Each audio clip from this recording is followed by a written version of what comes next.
warahmatullahi wabarakatuh. Halo teman-teman, apa kabar? Berjumpa kembali dengan Mijana di sini. Pada pembelajaran IPS kali ini, kita akan belajar mengenai sumber daya energi dan pemanfaatannya. Teman-teman, tahu tidak? Majunya teknologi membuat penggunaan berbagai benda menggunakan mesin semakin meningkat. Benda-benda tersebut menggunakan sumber daya energi untuk dapat digunakan. Misalnya mungkin teman-teman di rumah bundanya sering menggunakan kompor gas untuk memasak. Kemudian ayahnya sering menggunakan mobil untuk pergi ke kantor. Atau mungkin teman-teman juga biasa menggunakan hair dryer, menonton televisi, dan lain sebagainya. Nah, ada banyak sekali sumber energi yang dapat digunakan oleh masyarakat untuk menyalakan benda-benda tersebut. Misalnya batu bara. Batu bara bisa digunakan untuk membangkit listrik. Nah, teman-teman bisa menonton TV, kemudian bisa menyalakan listrik atau lampu di rumah.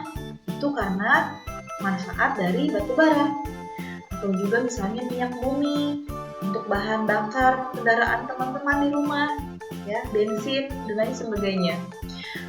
Kemudian ada juga gas alam yang biasa digunakan untuk penggunaan kompor gas untuk memasak benda-bendanya teman-teman di rumah. Nah, semua jenis energi tersebut akan habis jika kita tidak menggunakannya dengan hemat, teman-teman.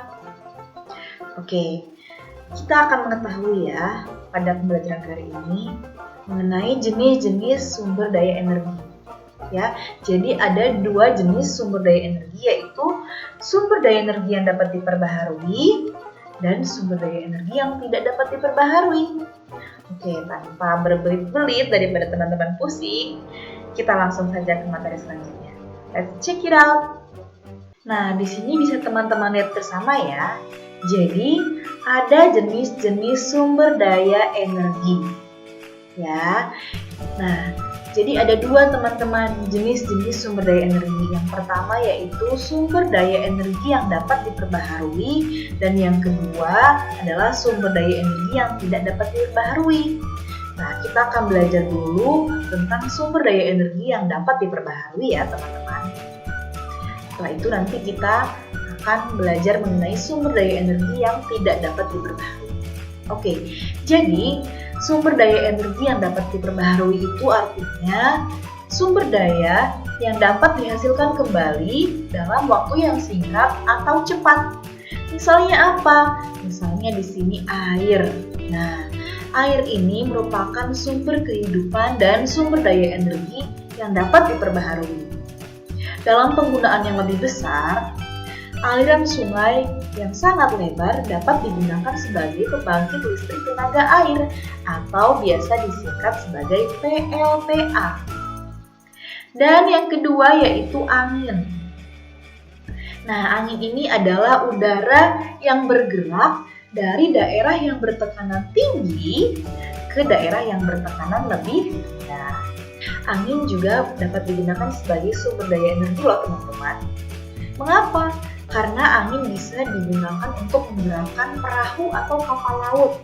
Juga bisa digunakan untuk menggerakkan kincir angin yang bisa dihubungkan ke mesin pembangkit listrik. Nah, selanjutnya yaitu sinar matahari.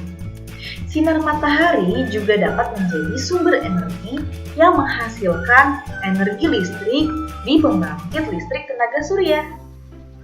Selanjutnya yaitu panas bumi.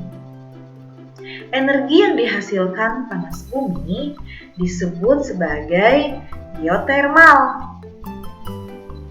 Nah, selanjutnya adalah biomasa. Biomasa adalah sumber daya energi yang dihasilkan dari bahan biologis, baik yang masih hidup maupun yang sudah mati. Pengolahan sumber daya energi biomasa dapat menghasilkan energi listrik dan energi panas. Di Indonesia sendiri belum mengembangkan energi biomasa, namun di Inggris dan di Costa Rica sudah mulai mengembangkannya. Dan selanjutnya adalah biodiesel.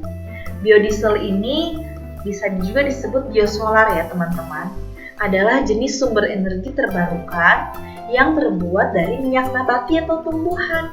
Contohnya dari biji jarak, kemiri, dan biji kapuk. Oke, nah sekarang kita akan belajar mengenai sumber daya energi yang tidak dapat diperbaharui. Kalau tadi sumber daya energi yang dapat diperbaharui. Nah sekarang yang tidak dapat diperbaharui, artinya ya tidak bisa dihasilkan kembali kalau sudah habis ya teman-teman. Nah, yang pertama apa? Yang pertama adalah gas alam.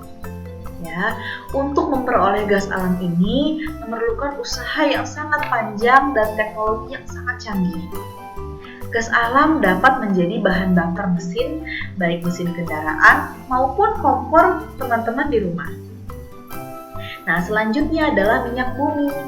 Nah, minyak bumi ini juga untuk memperolehnya sama seperti gas alam teman-teman, sangat sulit dan amat sangat lama.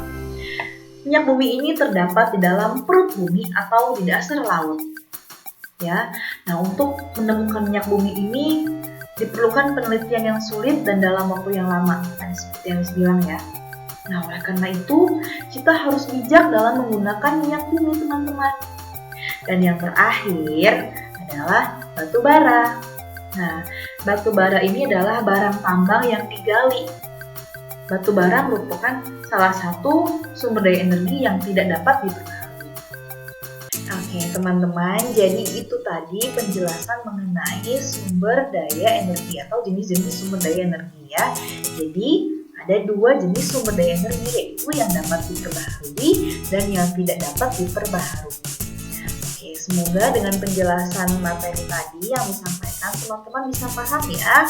Jangan lupa juga teman-teman selain melihat video ini, teman-teman harus baca bukunya di rumah ya. Baca materinya, teman-teman dilihat kembali, barangkali ada yang belum paham, belum mengerti, teman-teman boleh memberikan underline, misalnya pada bagian-bagian kata yang dianggap penting, ya, atau bisa menggunakan stabilo. Pokoknya teman-teman harus rajin membaca dan rajin belajar di rumah, oke?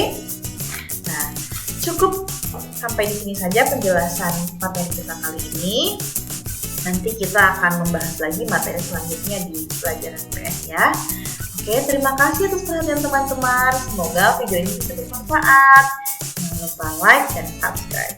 Oke, selamat belajar dan sampai ketemu lagi minggu depan. Terima kasih. Assalamualaikum warahmatullahi wabarakatuh.